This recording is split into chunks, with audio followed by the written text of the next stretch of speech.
Welcome to Propaganda, where you control the narrative to dominate the world. Created by Borowski, this fast-paced strategy game turns influence and power into pure fun for all ages. Let's jump right in and learn how to play. Propaganda is for 2 to 4 players, for ages 8 and up, with a playtime of 30 to 60 minutes. For 5 to 6 players, Propaganda's expansion pack is available at StrategyDogs.com. What's in the box? 1 game board, 204 lobbyist pieces, 51 lobbyist pieces per color, 4 chief propaganda officers also known as CPOs, 7 blocker pieces, 110 credibility cards, 100 propaganda cards, 18 power broker cards, 45 alliance cards, 30 chance cards, and 6 attack matrix cards. The board is a brain divided into 10 sections known as propaganda sectors, ranging from religion to economy. Inside each sector, there are 10 empty seats for lobbyists, so there are a total of 100 empty seats on the board. On the top and bottom of the board are 2 rectangles per sector, also known as stockpiles. The white stockpile holds the credibility cards per sector. The red stockpile holds the propaganda cards per sector. On the left side of the board, there are 3 additional stockpiles for the blue power broker cards, orange chance cards, and green alliance cards. Helpful guides and references are printed directly on the right side of the board. On the top right are the objectives guide, which tells players how to win the game, followed by the directives guide, which tells players what moves they are allowed to perform on their turn, followed by the cost guide, which tells players how much transactions cost, and finally the propaganda tactics guide, which tells players how to read the results of propaganda attacks. There are 51 lobbyist pieces per color. Lobbyist pieces are only used for placement on empty seats within sectors. Each player chooses 1 chief propaganda officer or CPO piece. The color of a player's CPO must match their chosen lobbyist color. See the attack matrix guide printed on the board. There are 3 attacker cards and 3 defender cards. The objective guide lists 5 individual objectives that players can work towards completing and reference throughout the game. The 5 objectives listed on the objective guide are as follows. 1. Eyes and ears. Have 1 lobbyist in at least 6 different propaganda sectors at the time of claiming victory. 2. Networker. Own 2 alliance cards. 3. Kingmaker. Use 2 power broker cards. 4. Propagandist, attack and win 2 propaganda card battles. 5. Well-connected. Own at least 3 lobbyists within at least 3 different propaganda sectors at the time of winning. There are 2 strategies that players can use to win the game. Strategy number 1. Completing 3 out of 5 objectives from the objective card on a player's turn. The first player to have 3 out of 5 objectives completed during their turn wins. Note: the order at which players complete their 3 objectives is not important. The important point is that a player has to complete at least 3 out of 5 objectives in any order by the end of their turn in order to win. Strategy number 2. Owning the majority of lobbyist seats on the board. Depending on the number of players in a given game, winning is determined by which player can put the majority of lobbyists on the board first. When playing with 2 players, the first player to place their 51st lobbyists on the board wins. 3 players equals 34th lobbyist wins. 4 players equals 26th lobbyist wins. If you have the expansion pack, then playing with 5 players equals 21st lobbyist wins. 6 players equals 17th lobbyist wins. Players can utilize either of the winning strategies at any point during the game, and do not have to share their winning strategy with rivals at any point. As long as a player successfully completes one of the 2 strategies, then they win the game. When playing propaganda with only 2 players, strategy number 2 is the recommended way to play. When playing with 3 or more players, both strategy number 1 and strategy number 2 are acceptable ways to win the game. At game start, players decide who goes first. Whichever player goes first will be considered player number 1, and player number 2 through player number n is determined clockwise. Starting from player number 1, each player places their chief propaganda officer piece on a different propaganda sector. Upon placement, each player immediately collects 1 propaganda card from the sector type that they place their CPO on. Step 1 of each round. Chance card. A chance card must be on the board, face up at all times throughout the duration of the game. Each chance card shows a duration number of 1 or 2, indicating how many full rounds it remains in play. A full round is complete when every player has taken 1 turn clockwise. When player 1 begins their turn and the current chance card's duration has expired, replace it with a new chance card. Note: only reveal or replace a new chance card at the start of a round, never during a player's turn. If and when all chance cards have been used, shuffle the deck and start again.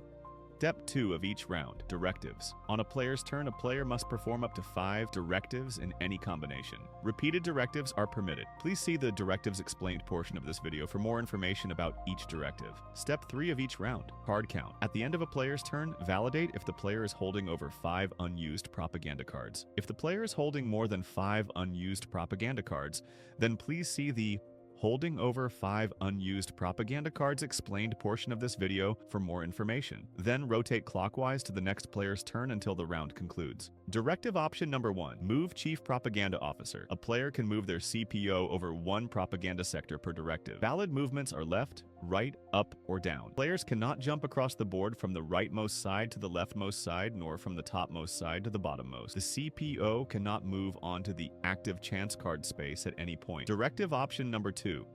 Collect a credibility card. A player can collect 1 credibility card from the propaganda sector stockpile, where the player's CPO is currently standing.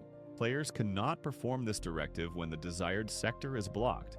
See section Blocked Propaganda Sectors Explained for more details. Also see section Alliance Benefits Explained to understand how this directive is enhanced with an alliance card. Directive option number 3. Individual trade. A player can make an individual trade in 2 ways. Trade option number 1. Known as the 4-for-1 trade, a player can trade in any 4 credibility cards from the same propaganda sector, regardless of blocked status, in exchange for any 1 credibility card of any other propaganda sector, as long as the credibility card sector they are attempting to collect from is not blocked. Trade option number 2.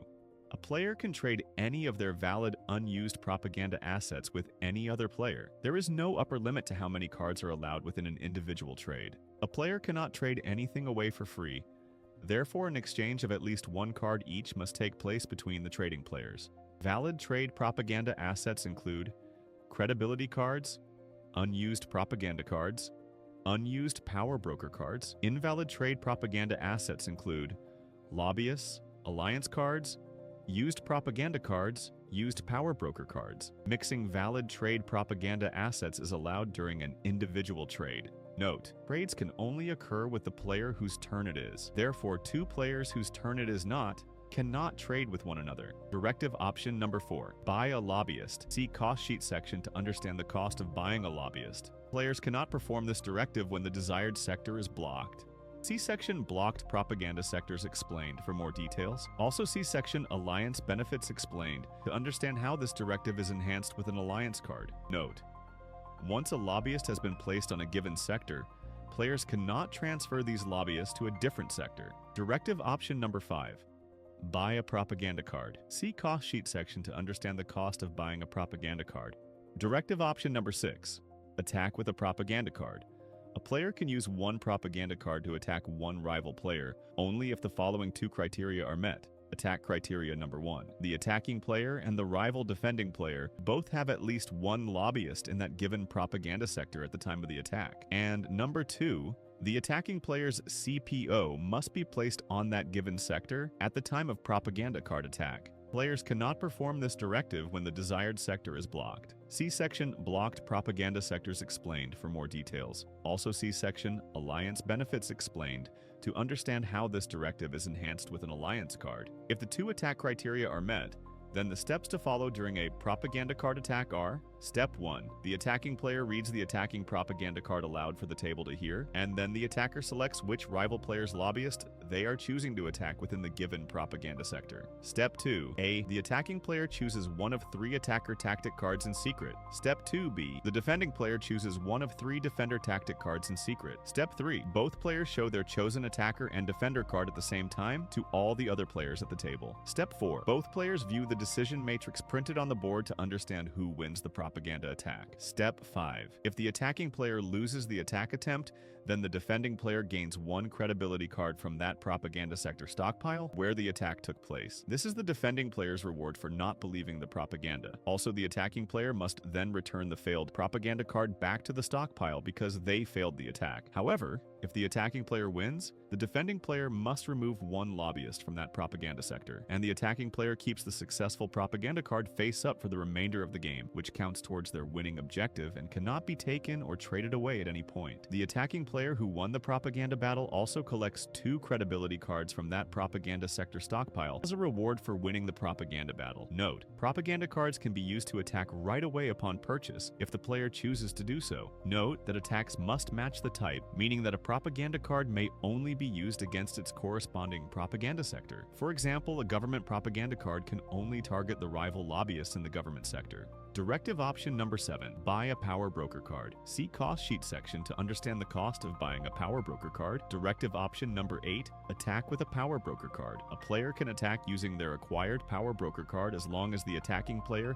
has at least one lobbyist positioned on any 3 separate unblocked propaganda sectors at the time of playing this attack card. Therefore, if a player purchases a power broker card, but at the time of attack the player only has lobbyist on 0 to 2 unblocked propaganda sectors, then the player cannot play this power broker attack card. Note, a power broker card can be used to attack right away upon purchase if the player chooses to do so. Directive option number 9, buy an alliance card. See cost sheet section to understand the cost of buying an alliance card. Note about losing an alliance. If a player has an alliance between 2 propaganda sectors, but then the player loses all their lobbyists from either of the 2 propaganda sectors, then the player's alliance card is automatically lost and must be returned back to the alliance card stockpile. No 2 players can ever own the same exact alliance card at any point in the game. Cost of 1 credibility card. Collecting 1 credibility card from a propaganda sector always costs only 1 directive. In order to collect 1 credibility card, the following criteria must be true. 1. Players cannot meet this cost when the desired sector is blocked. See section Blocked Propaganda Sectors Explained for more details. And 2. Your CPO must be standing on the desired or allied propaganda sector at the time of collection. See section Alliance Benefits Explained to understand how this cost is met with an alliance card. Cost of a 4-for-1 trade. See section Directive Option 3, Individual Trade for more information. Cost of 1 propaganda card. Purchasing 1 propaganda card from a sector always costs 1 credibility card from that same propaganda sector type. In order to purchase 1 propaganda card, the following criteria must be met. 1. Players cannot meet this cost when the desired sector is blocked. And 2. Your CPO must be standing on the desired or allied propaganda sector at the time of collection. Cost of 1 power broker card. In order to purchase 1 power broker card, the following criteria must be met. 1. The credibility cards traded in must be 3 pairs from 3 different propaganda sectors at the time of purchase, 6 credibility cards total. And 2. The player must have at least 1 lobbyist on each of the 3 propaganda sectors that they are trading in credibility cards for at the time of purchasing the power broker card. And 3. The 3 propaganda sectors that are being used for the purchase must all be unblocked. Players cannot meet this cost when any of the 3 desired sectors are blocked. And 4. The player's CPO must be standing on one of the 3 desired or allied propaganda sector at the time of purchase. Cost of 1 alliance card. In order to purchase 1 alliance card, the following criteria must be met. 1. The credibility cards must be 3 credibility cards from 2 different unblocked propaganda sectors at the time of purchase, 6 credibility cards total. And 2. The 2 sectors that are being used for the purchase must both be unblocked. Players cannot meet this cost when any of the 2 desired sectors are blocked. And 3. The player's CPO must be standing on one of the 2 desired or allied propaganda sectors at the time of purchase. And 4. The player must have at least 1 lobbyist on each propaganda sector that forms the alliance.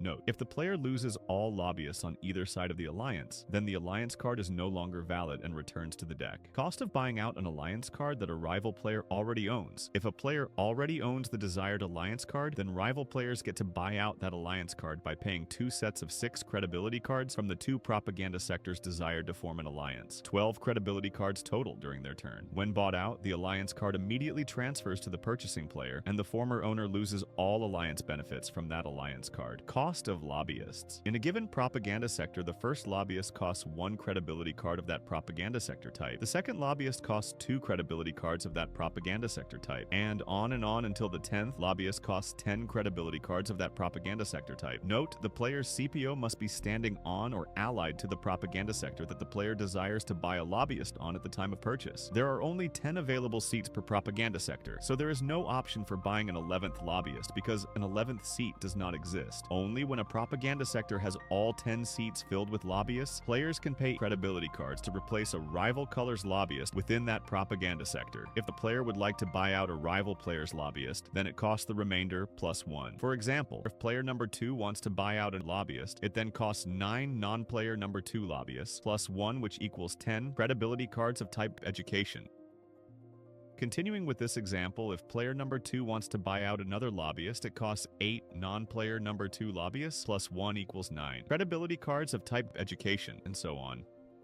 Blocked propaganda sectors. Explained. 40% of chance cards, 12 out of 30, are known as blocked propaganda sector under investigation cards. These blocked sector cards always have a duration of 2 rounds. 11% of power broker cards, 2 out of 18, are known as false flag attacks that block a propaganda sector as well. When a propaganda sector is blocked, place a black blocker piece on each sector as a visual aid for all players during the rounds of blocked status. While a propaganda sector is blocked, players cannot perform the following directives. 1. Players cannot collect credibility cards from these sectors. 2. Players cannot use credibility cards from blocked sectors to purchase propaganda cards, power broker cards, or alliance cards. 3. Players cannot attack blocked sectors with propaganda card attacks. 4. Players cannot attack blocked sectors with power broker card attacks. 5. Players cannot buy or replace lobbyists on blocked sectors. 6. Players cannot attack with a power broker card unless they have at least 1 lobbyist present on at least 3 unblocked sectors at the time of using the attack. 7.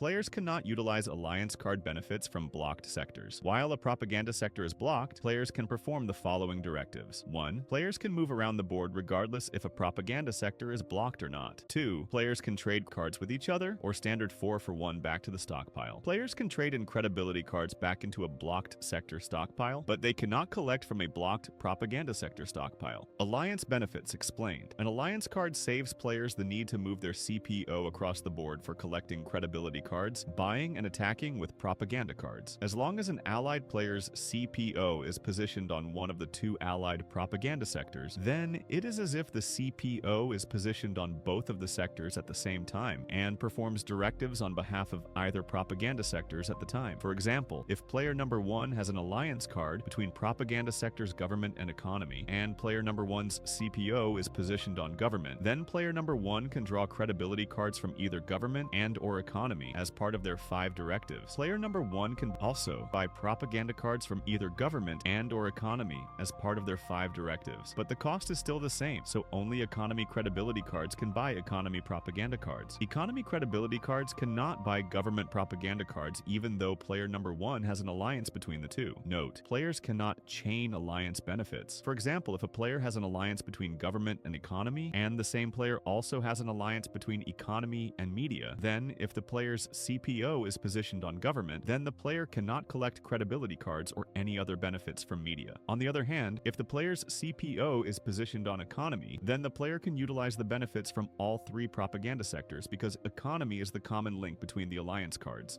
Holding over 5 unused propaganda cards. Explained. At the end of a player's turn, the player may hold up to 5 unused propaganda cards without issue. However, if a player has more than 5 unused propaganda cards at the end of their turn, scenario 1, the player pays a penalty with credibility. If a player has more than 5 unused propaganda cards, they must pay 1 credibility card for each extra they have back to the stockpile. The credibility cards can be from any propaganda sector in the player's hand. Once the penalty is paid, players keep their unused propaganda cards, then continue to the next player's turn. Scenario 2. Pay with lobbyist if short on credibility. If a player cannot pay fully in credibility cards, the player must pay what they can and then also remove 1 lobbyist of their own from the board. Final step. After the lobbyist is removed, the player must reduce their unused propaganda cards hand down to 3 unused propaganda cards of their choice, discarding the desired difference back to the stockpiles. Then continue to the next player's turn.